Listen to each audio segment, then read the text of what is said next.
आपने सबसे पहले आपने थोड़ा बहुत बायोमोलिक्यूल्स पढ़ा है।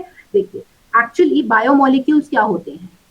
Biomolecules are the compounds made of carbon and hydrogen present in living system, living organism. ठीक है, अब जैसे बच्चे आपने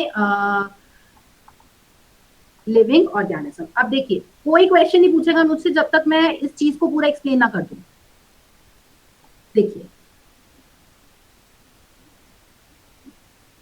ऑर्गेनिक केमिस्ट्री पढ़ी है 9th एंड 10th में, मतलब 10th में थोड़ा ब्रीफ अप आइडिया होगा ऑर्गेनिक केमिस्ट्री का। तो ऑर्गेनिक केमिस्ट्री का मतलब ऑर्गेनिक कंपाउंड्स, ऑर्गेनिक कंपाउंड्स मतलब compounds made of carbon and hydrogen.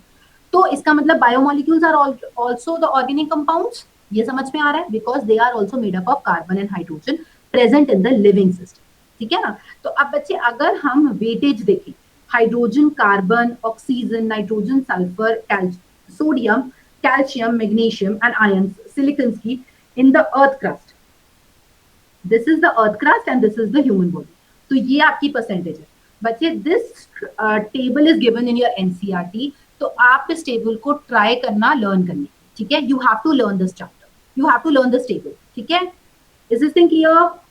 सो एक अब आप लोगों के लिए एक होमवर्क ये है to learn this table. Okay, now after this, अब देखिए बायोमोलिक्यूल्स को अंडरस्टैंड करने के लिए अब there was an experiment performed.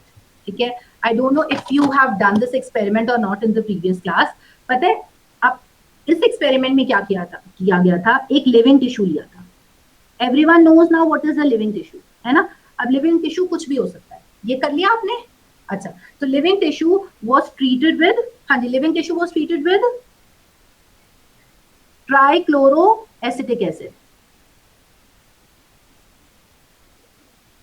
है ना? ट्राइक्लोरोएसिटिक एसिड से बच्चे दिस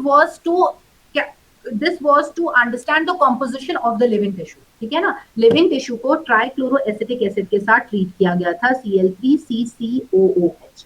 ठीक है ना? अब बच्चे इससे क्या हुआ था? हमें दो तरह के कंपोनेंट्स मिले थे, फिर एक तरह की स्लरी प्रोड्यूस हुई थी।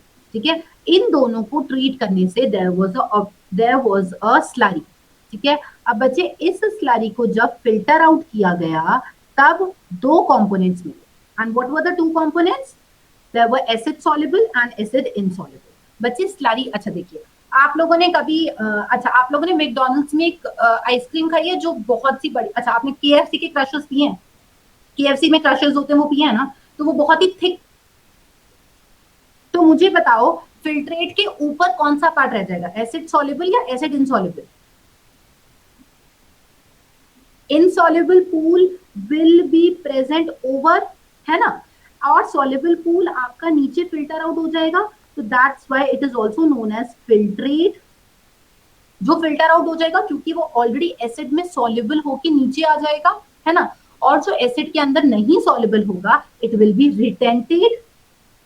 रिटेंटेड। समझ में आई ये चीज? ठीक है बच्चे, रॉबिन अभी आप पढ़ लीजिए, अब हमें नहीं पता केएफसी कब तक खुलेगा, even I am missing it very much. ठीक है, चलिए तो अब देखिए, अब acid soluble is the filtrate, acid insoluble is retented. ठीक है, तो बच्चे एसिड सॉल्युबल वो वाले कंपाउंड से बनेगा। एसिड सॉल्युबल में कौन से कंपाउंड होंगे? Compounds which are small in size, which are small. ठीक है, so these are known as bio micromolecules। ठीक है, why we are calling it as bio? Because they have obtained from the living tissue, and micromolecules because they are small in size। समझ में आया? समझ में आया? ठीक है, अब रिटेंटेड का मतलब क्या है? Compounds which have a very which are very heavy molecules. ठीक है, and these are known as bio macromolecules. ठीक है, अब देखिए now differences between bio micromolecules and macromolecules.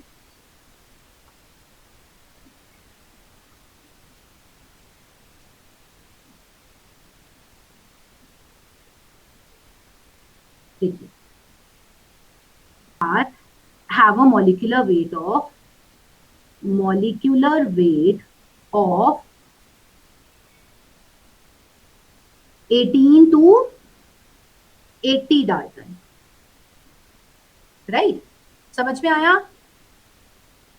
Sorry, 800 dalton, and above 800 dalton the size of macromolecules is that 800 to 10,000 dalton, ठीक है? मतलब 800 to 10,000 dalton, ठीक है?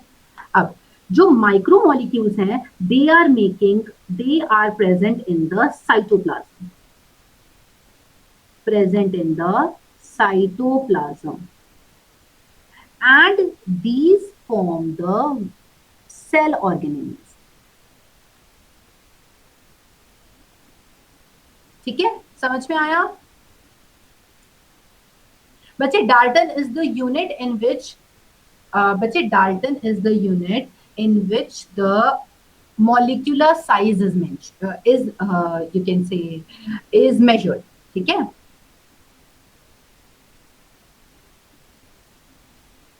समझ में आया? ठीक है, अच्छा अब देखिए, coming to the components. Now biomicromolecules examples will be glucose and other monosaccharides,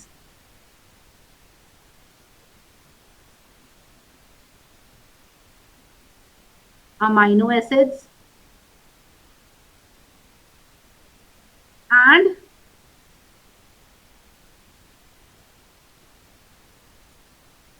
ठीक है, सो आपकी ये जो तीन कंपोनेंट्स हैं, दे विल बी, बच्चे monosaccharides are actually a type of simple sugars, ठीक है? सिंपल शुगर्स होते हैं जैसे ग्लूकोज, फ्रक्टोज, गैलेक्टोज, आप इनके बारे में पढ़ोगे अभी, तो वो सब होंगे आपके बायोमाइक्रोमोलिक्यूल्स, ठीक है? अब macromolecules are carbohydrates, complex carbohydrates, proteins,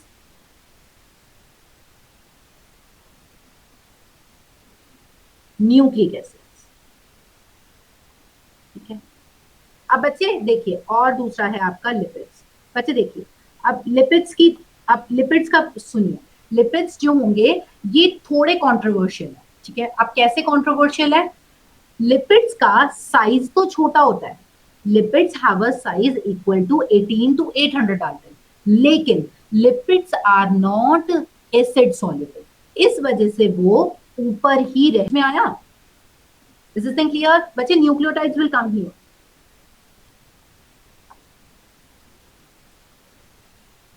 हाँ जी, इज दिस पार्ट क्लियर? बच्चे डाल्टन देखिए, lipids, now lipids are the exceptions, lipids have weight within 80 to 80, ठीक है, but they are insoluble in acids, तो इस वजह से they are put under biomacromolecules, ठीक है? ठीक है बच्चे, चेतना देखिए, अभी आप गीतिका बच्चे देखिए, ये सब क्वेश्चंस आप थोड़ी देर के लिए रुक जाइए, क्योंकि ये सब आप पढ़ोगे इस चैप्टर में, ठीक है? ये बच्चे नई टर्म्स हैं, हम लोग इन नई टर्म्स को इसी चैप्टर में पढ़ेंगे, ठीक है? आपको 1 या 2 लेक्चर्स तक समझ में आ जाएगा what is monosaccharide and polysaccharide, ठीक है? हाँ जी, यहां तक समझ में आया? आगे चले। अच्छा, अब बच्चे ये एक्सपेरिमेंट जो हमने अभी ट्राइक्लोरो एसिटिक एसिड के साथ किया था, that was to understand the organic composition, है ना? ऑर्गेनिक कॉम्पोजिशन क्या है लिविंग टिश्यूज की।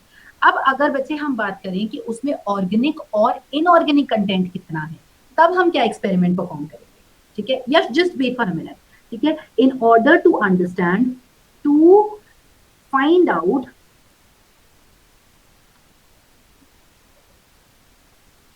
organic and inorganic composition, कि उसमें ऑर्गेनिक मैटर कितना है और